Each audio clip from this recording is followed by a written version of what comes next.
नमस्कार दोस्तों। आज मैं बनारस में हूँ और एक बहुत ही अच्छा होटल है गंगा के किनारे। मैं वहाँ हूँ। पीछे आप देखेंगे कि पेंटिंग भी है और बहुत खूबसूरत खूबसूरत चीज़ें भी हैं। और चूँकि अभी आज गुरु तेग बहादुर का शहीद दिवस है और आज गेस्टेड हॉलीडे है, तो मेरी वाइफ भी मेरे साथ है और आज छुट्टी है। और आज मैं एक किताब पढ़ रहा था। इस किताब का नाम है price of time bye Edward chancellor. और ये किताब है दोस्तों इंटरेस्ट रेट के बारे में, या कैसे इकोनॉमी चलती है इसके बारे में। तो जो इंटरेस्ट रेट है, जो इकोनॉमी चल रही है, इसके बारे में बहुत कम लोग जानते हैं। तो जो किताब है वो एक तरह से है कि मुझे लगता है 2022 की सबसे अंडररेटेड किताब है। और इसमें इंटरेस्ट रेट की पूरी हिस्ट्री उठाया है, कैसे इंटरेस्ट रेट इकोनॉमी को इम्पैक्ट करता है, स्टॉक मार्केट को इम्पैक्ट करता है, कैसे इंटरेस्ट रेट को मैनिपुलेट किया जाता है, बियरिश स्टॉक मार्केट में कैसे होता है, बुलिश कैसे होता है। मतलब आई ओपनिंग किताब है। और खैर, मैं इस किताब के बारे में नहीं बात करना चाहता हूँ। आज मैं बात करना चाहता हूँ कि इस ये जैसे ऐसी जो थोड़ी सी इकोनॉमी की किताबें हैं या कोई भी किताबें हैं, तो उसमें आपको समय देना पड़ता है। उसमें आपको मान लीजिए कि एक पैराग्राफ है या एक टेक्स्ट पढ़ें, तो उसके बाद उसके बारे में सोचना पड़ता है। फिर कभी कभी तो किताब को पढ़ने के लिए आपको पिछला चैप्टर दोबारा पढ़ना पड़ता है। और आज का जो समय आ गया है, उस इंस्टाग्राम का समय आ गया है, या फिर रील का समय आ गया है। जो 15-15 सेकंड के जो वीडियोस हैं टिकटॉक टाइप के, वो जो नई जनरेशन है, ख़ासतौर से जो छोटे बच्चे हैं जिनको हाथ में मोबाइल, जिनको चुप कराने के लिए हम लोग मोबाइल दे दे रहे हैं, इसका कोई इस ये कभी कभी मैं भी गलता हूँ। तो ये जो बच्चे हैं, इनमें रीडिंग कैपेबिलिटी है एकदम से ख़त्म हो रही है। और दूसरी सबसे बड़ी बात है, मुझे याद है कि आज के 7-8 साल पहले तक एनडीटीवी में एक प्रोग्राम आता था, द बुक दिस वीक। या फिर इंडिया टुडे में भी जो बुक्स का प्रोग्राम आता था, या जो किसी भी अखबार में रविवारी अंक आता था, तो उसमें बुक्स की समीक्षा लिखी जाती थी। आजकल जो बुक्स की जो समीक्षा लिखी जा रही है, वो लगभग नगण्य है। हिंदी अखबार, हिंदी साहित्य में तो आप बात ही भूल जाइए कि कोई साहित्य कौन है, क्या है, कुछ नहीं पता है।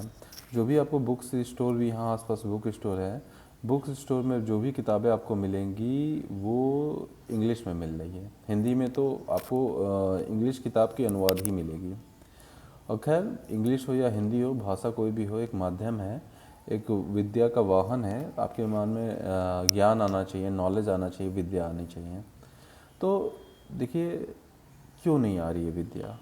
और मेरी बात आप याद रखिएगा कि आज के 20 साल बाद, 25 साल बाद जो हम लोगों की जनरेशन है, they are going to suffer very very badly. क्यों? पहली चीज़ है कि हर चीज़ उनको तुरंत चाहिए।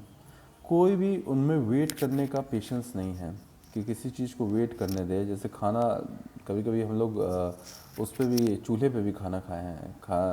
चावल बनेगा तो चावल उबलेगा, भाप निकलेगी, उसमें से थोड़ा सा देखा जाएगा, फिर रहेगा।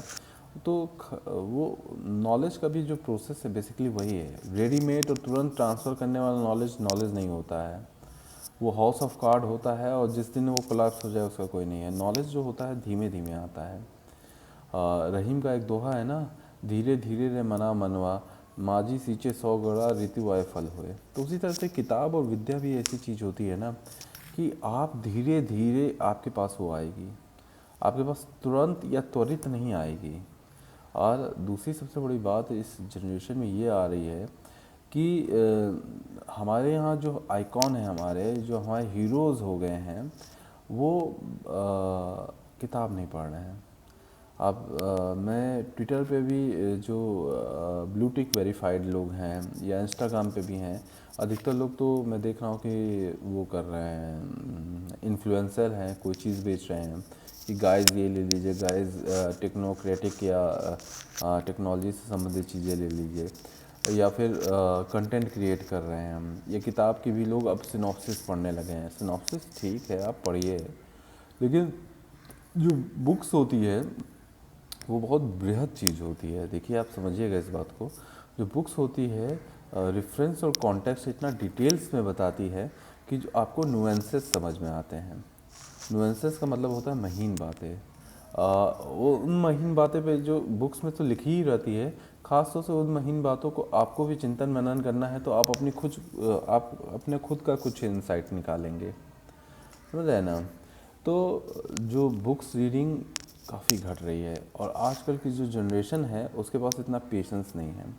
और आजकल के जनरेशन्स को है कि भाई कितना बड़ा घर है, किस गाड़ी में घूम रहे हैं, किस में ये कर रहे हैं। आप जो एक अमीर गरीब की खाई है, अमीर अपनी गाड़ी में घूम रहा है, आईफोन में देख रहा है, या जो भी है, लेकिन जो नुएंसेस हैं वो नहीं है लोगों के पास। होटल में घूमना, फ़ोटो खिंचवाना या इंस्टाग्राम पे अपडेट करना, वो कुछ इंटरेस्टिंग नहीं है। इंटरेस्टिंग ये होती है कि आप अपने दिमाग को एक कितने मेंटल एक्सरसाइज देते हैं, इंक्लूडिंग शरीर को भी। आप कितना मेंटल एक्सरसाइज देते हैं, कितनी अच्छी तरह से उन चीज़ों को करते हैं, अप्रोच करते हैं। तो बुक रीडिंग बहुत ज़रूरी है। बुक रीडिंग मतलब किताबें पढ़ना एक ऐसी चीज़ होती है कि जो जो समाज देखिए किताबें पढ़ेगा, आज के 20-25 साल बाद देखिएगा वो आगे जाएगा। ये जो परिवार में किताबें पढ़ने का शौक़ होता है ना, ये बहुत बड़ी चीज़ है, क्योंकि इसमें धीरज होता है। एक हफ़्ते तक एक कोई बुक्स, मिनिमम एक हफ़्ते तक कोई बुक्स पढ़ेंगे, उस समय तक आपको माइंड को पूरा कंसंट्रेट रखना होता है, और अपनी चीज़ों को, ख़ासतौर से जो मीडिया होते हैं, सोशल मीडिया को, उसको इग्नोर करना होता है। तो मेरी सबसे रिक्वेस्ट है, अगर आप बच्चे छोटे हैं या आपके पास अभी समय नहीं मिल रहा है, तो एक संडे को या एक कभी हम लोग मोबाइल को स्विच ऑफ कर लें और 1 घंटा अपनी किताबों पे दें, इसमें दें। क्योंकि देखिए, हम लोगों का ये है कि घर की छोटी मोटी घर की बुराई भलाई हो गई, या फिर परिवार का कोई मतलब इधर से उधर काम हो गया, या फिर आर्थिक गतिविधियों के इतर भी है कुछ काम, ये हमें मोर ह्यूमन बनाता है। आदमी का काम क्या होता है? इम्पॉसिबल को करना। मेरी डेफिनेशन है, आदमी ने अभी तक जो भी काम किया है वो इम्पॉसिबल काम किया है, और इम्पॉसिबल काम का सारा लेखा जोखा है किताबों में रहता है, और किताबों दिशा निर्धारित भी देते हैं। मेरे एक सर थे नीलेश जैन, वो कहते थे, गत की गति से आगत के लिए जाने वाले सबक का नाम इतिहास है। गत की गति यानी जो बीत गया है समय, उसके लेसन्स से हम फ्यूचर के जो लेसन्स हैं उनको डिराइव कर लें, या उनके गोल पोस्ट को निर्धारित करें, और वी शुड अप्रोच वहाँ पे। देखिए दोस्तों, पैसा रुपया अपनी जगह है, लेकिन ज्ञान एक ऐसी करेंसी है, वो आगे आएगी।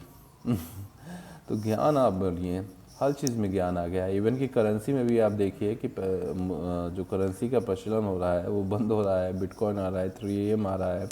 अभी हाल ही में बहुत लोगों को पता नहीं होगा, खासतौर से हिंदी भाषी मित्रों को, FTX का एक कोलैप्स हुआ है, जिसमें क्रिप्टो करेंसी के मार्केट पूरी तरह से डाउन है।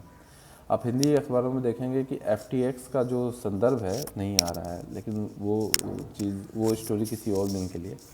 तो प्लीज़ फ्रेंड, बुक रीडिंग कीजिए, किसी एक दिन वीकेंड पे कहीं और चले जाइए, जहाँ पे होटल एक गंगा नदी के किनारे, यहाँ बहुत बनारस में होटल हैं ऐसी, अगर मनोरम दृश्य है, वहाँ पे अपने बुक रीडिंग कीजिए, अपने मोबाइल को स्विच ऑफ कर दीजिए, आप बैठिए, अपने आप से बातें कीजिए। And this is the process where you grow and where you will be happy. So please friend, book reading कीजिए, अपने कीजिए, और अपने भावी जनरेशन को प्लीज़ कराइए, क्योंकि आपके कहने पे आपके बच्चे नहीं पढ़ेंगे, आपको देख के अगर आप पढ़ते हैं तो आपके बच्चे पढ़ेंगे। थैंक यू, नमस्कार।